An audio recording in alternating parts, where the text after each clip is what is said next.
নমস্কার, কেমন আছো সবাই? আশা করি সবাই খুব ভালো আছো। সপ্তমীর দিন সকাল সকাল আমি, মেজো বোন, মা আর রোহিত মিলে বেরিয়ে পড়েছি ছোটো বোনের বাড়ি যাব বলে। ডায়মন্ড হারবার থেকে বাসে প্রায় 1.5 থেকে 2 ঘন্টা লেগে যায় ওদের বাড়িতে যেতে। আমরা যখন পৌঁছালাম তখন প্রায় 11:30-12টা বাজে। গিয়ে হাত মুখ ধুয়ে ফ্রেশ হলাম, তারপরে ছোটো বোন মুড়ি মাখিয়ে আমাদের দিল। সবাই অল্প অল্প করে খেয়েছি, কারণ দুপুরবেলা তো আবার ভাত খেতে পারবো না, অনেকটাই বেলা হয়ে গিয়েছে। আর ওদিকে রোহিত স্পা করবে বলে পুজোর আগে থেকেই আমার বোনকে বলে রেখেছিল স্পা ক্রিমটা নিয়ে আসতে। ওর পার্লারে গিয়ে স্পা করবে বলেছিল, কিন্তু সেভাবে সময় হয়নি, তাই যায়নি। মুড়ি খেয়েই বোন বসে গিয়েছে ও স্পা করে দিতে। আর ওদিকে মেজো বোনের ফোনটা রাখা ছিল, সেটাকে পড়ে গেল খাটের নিচে। আমিও বললাম আমাকে করে দিতে, কিন্তু অনেকটা টাইমের ব্যাপার, তাই করে দেয়নি। আর এত দূর থেকে গিয়ে কারোর ভালো কি লাগে? তার উপরে ওর এত কাজের চাপ ছিল যে নিজের দিকে খেয়ালই রাখতে পারেনি। আমি গিয়ে ওর আইব্রোটা করে দিলাম আর চুলটা কেটে দিলাম। তারপর দুপুরের খাওয়া দাওয়া করে নিয়ে সবাই একটু ঘুমিয়ে নিলাম। বিকেল হতেই আবার শুরু হয়ে গিয়েছে খাবার জোগাড়। এদিকে মা ময়দা মাখাচ্ছে, মোমো হবে। আর ওদিকে মেজো বোন শসা, পেঁয়াজ, কাঁচা লঙ্কা এগুলো সব কুচোচ্ছে, দই ফুচকা হবে। আর এদিকে দীপাদি দই ফুচকার জন্য রায়তা বানাচ্ছে। কড়াই আর আলু দুপুরবেলায় সেদ্ধ করে রেখেছিল, আর আমি শুধু বসে বসে ভিডিও বানাচ্ছি। ছোটো বোন আর ওর শাশুড়িও সব কিছু জোগাড় করে দিচ্ছে। আর মেন রাঁধুনি হচ্ছে এই দীপাদি।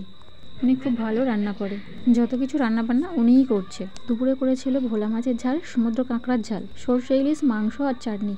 আমার সব থেকে ভালো লেগেছিল কাঁকড়ার ঝালটা। সব রান্নাই ভালো হয়েছিল, তবে এটা একটু বেশি ভালো লাগছিল।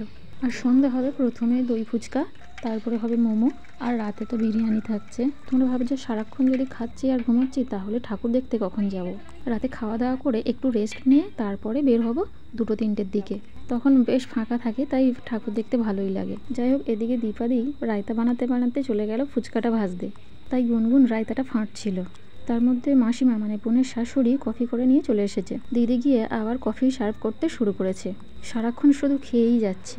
এদিকে বোনেরও সব কিছু কুচানো হয়ে গিয়েছে, তাই ও একটা করে গ্লাস দিচ্ছে আর দীপাদি কফি ঢেলে দিচ্ছে। ওদিকে মাসিমণি গিয়ে আবার ফুচকা ভাজতে শুরু করলো। আগেরবারে এসে ছোটো বোন আমাকে এই ফুচকা অনেকগুলোই দিয়েছিল, কিন্তু আমি ভালোভাবে ভাজতেই পারিনি। আর দেখো মাসিমণি করছে কি সুন্দর ফুলছে। এদিকে দেখো গুনগুনও কত কাজ করছে। সবাই মিলে একসাথে কফিটা খেয়ে নিলাম। তারপর দিদি আর বোন দুজনে মিলে ফুচকা তৈরি করতে শুরু করে দিয়েছে। আর আমরা অধীর আগ্রহে বসে আছি কখন প্লেট ভর্তি করে দেবে, আমরা খাবো। এই ফুচকা খেয়ে আমি আর মেজো বোন একটু বাজারের দিকে যাব। ও কয়েকটা জিনিস কিনবে, আর আমারও যদি কিছু ভালো লাগে কিনে নেব। আর দেখো পুরো 1 গামলা ফুচকা ভেজেছে। তোমরা কি ভাবছো সব আমরা খেয়ে নেবো? আরে না না, পাপ্পুদা আর দেবাশিস এখনও আসেনি, ওদের জন্য রাখা হবে, ওরা এসে খাবে। আর দেবাশিস অফিসে আছে, ওর 7টায় ছুটি হবে, আর পাপ্পুদা অফিস থেকে আসবে ট্রেনে করে। ওরে বাবা, কত বকবক করছি, তোদের ফুচকা হলো রে, দিয়ে দুটো খাই।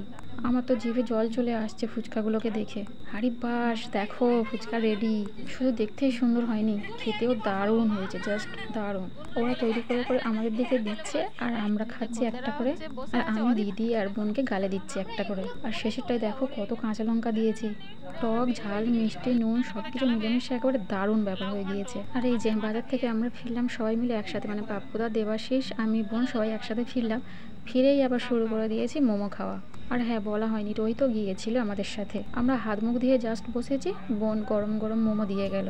মোমোটা কে বানিয়েছিল জানি না, তবে মোমোটাও দারুণ লেগেছিল খেতে। আমরা 4জনে বসে একসাথে খাচ্ছি, শেষ হয়ে যাচ্ছে, আবার ছোটো বোন দিয়ে যাচ্ছে। যাই হোক, আমরা ততক্ষণ মোমো খাই, তারপরে রাত করে বিরিয়ানি খাবো। আর ভিডিওটা এখানেই শেষ করছি। ভিডিওটা যদি তোমাদের ভালো লেগে থাকে একটা লাইক করে দেবে, আর আমার চ্যানেলটাকে অবশ্যই সাবস্ক্রাইব করে দেবে।